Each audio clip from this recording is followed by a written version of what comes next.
Bienvenidos un jueves más a Dos que sí, uno que no. Ya saben, nuestra cita, nuestro punto de encuentro para hablar de cosas que nos interesan, de cosas de aquí de Zamora, todas relacionadas con algo bueno, con algo interesante, como es la cultura.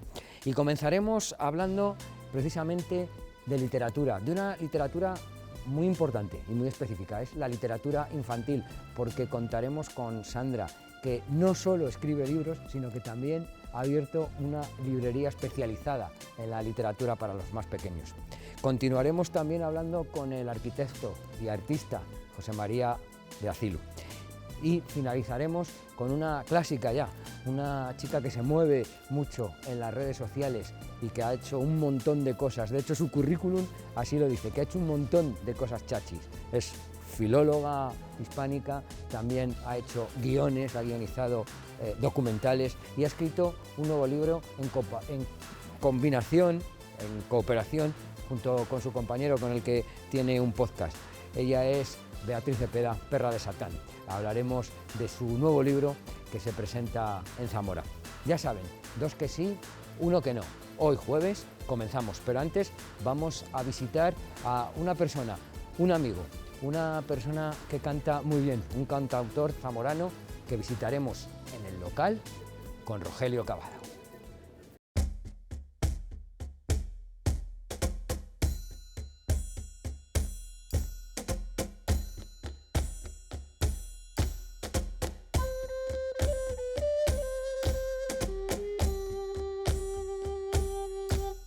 Muy buenas y bienvenidos una vez más a este espacio que trata sobre el patrimonio cultural que nos ha llegado, acervo, toda esta serie de costumbres, de tradiciones y también de objetos que han llegado a la provincia de Zamora procedentes del pasado.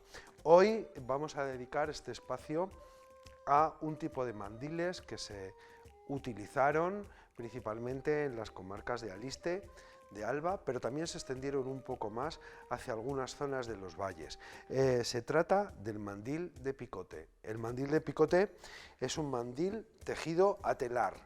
Está hecho en telares y va llevando una trama y una urdimbre, que son las fibras que van cruzando, y va creando esta serie de colores.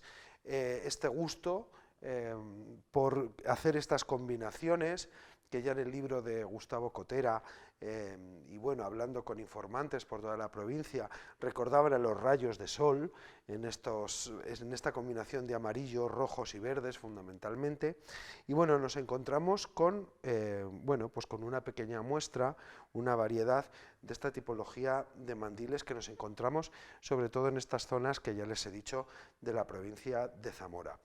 Están tejidos, como he dicho, a telar, cruzando sobre una base de hilos de algodón blancos, se van cruzando longitudinalmente diferentes lanas de colores y crean esta especie de combinación, siempre con un gusto en diferentes colores. Los había en fondos azulones, azul oscuros, negros,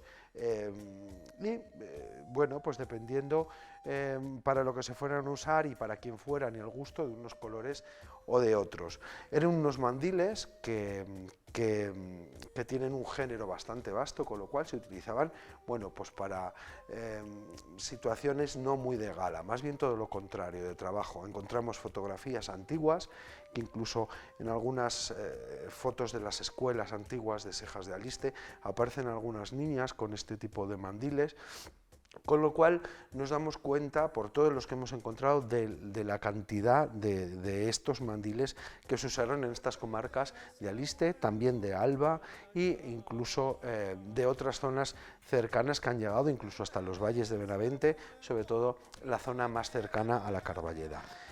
Podemos observar cómo va tejido estos mandiles, siempre con una franja ancha de colores, las oscuras, otros rayos de sol que van en el medio, para terminar cerca del mandil con una repetición más corta de lo que se ha visto abajo. También tenemos aquí las cintas, los ataderos, que no solo se utilizaban para hacer estos mandiles, sino que también se utilizaban para atar los manteos y algunas piezas del traje regional, como gabachas, etcétera.